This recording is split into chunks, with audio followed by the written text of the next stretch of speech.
I just think that no child is going to be perfect at the end of the day, but as far as her saying over-parenting, you do want to guide them in some kind of way, but you kind of want to make sure that they think it's their idea. Okay. You know, like if they, like my son is, he's infatuated with Ralph Tresvant from New Edition.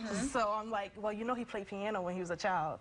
And he's like, well, show me the video. I'm like, they didn't have YouTube when he was a kid, but now he wants to play, you know. Gotcha. So it's like you just have to guide them in your own kind of way, you know. So in her talk, she says that one issue is why the Checklisted Child has created, saying, we say we just want them, our kids, to be happy, but when they come home from school, what we ask about all too often first is their homework and their grades.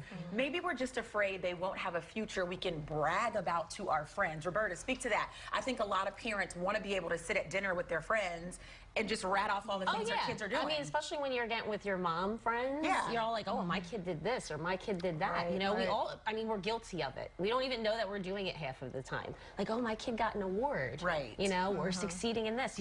You want to feel that pride, but at the same time, you have to think about them. Right. You know? You got to take into consideration what they're, you know. Exactly. You don't want to downplay their accolades either, but Do you think that we're guilty of trying to help our kids pick up where we left off? If you wanted to do something with your life, you didn't quite get it done, and you want your kids to sort of do what you didn't do in your life or not make the mistakes you made? Absolutely. I mean, I always wanted to play an instrument when I was a child, but now it's like I have no time to really try to do that, so I'm trying to push that on him. That piano. Like I said, I want him to think it's his idea, but, you know, the things that I wish that I'd done differently, of course, I want it for my son. Yeah. I agree with that. I mean, I do that to my daughter all the time. Like, you should do dance. Do more dance. She's like, but I don't want to do dance anymore. And I'm like, oh, okay. Did you give up on it? I gave up. You know what? You have to sometimes. But you find things that they're interested in. Right, exactly. Like, she loves art, so that's her thing. My son plays baseball. He has a baseball game this afternoon. You know, that's his thing. Right. So, I think she just brought up some really great points because so many times, as I tell my mom this all the time, I'm like, whose dream is this, yours or mine? Right. And I'm 36 years old because she says a lot about different things that she thinks I should do. And I'm like, but you like that, I don't, or you want that, But you still I gotta don't. thank Mama for what she done, because Absolutely. Absolutely, I agree. I love my mama. She pushed me, and, you know, I made you know, probably done some things that, you know, but I still love everything that she done and what she tried to push me towards.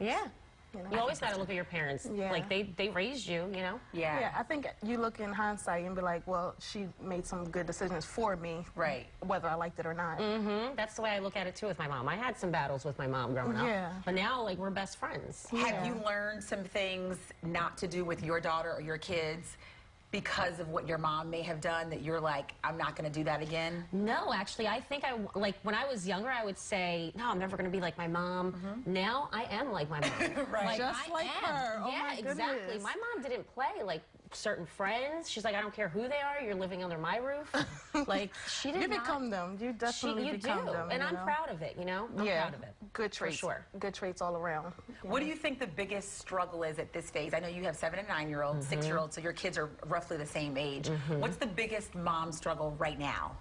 Well, my daughter is 9 going on 15. That's what it feels like. Gotcha. You know, I think the little attitude comes out a little bit here and there, but she's such a good girl. But that's kind of what I'm dealing with right now. A little bit, you know, how to deal with that little attitude kind of thing, you know? Yeah, it's just the focus. It's like he's a young boy, so he likes to play a lot. And we're like, son, focus. What do you go to school to do? He says to focus. So you're getting that in his head. Right. Focus. Okay, moms, thank you for coming by. We'll have you back soon.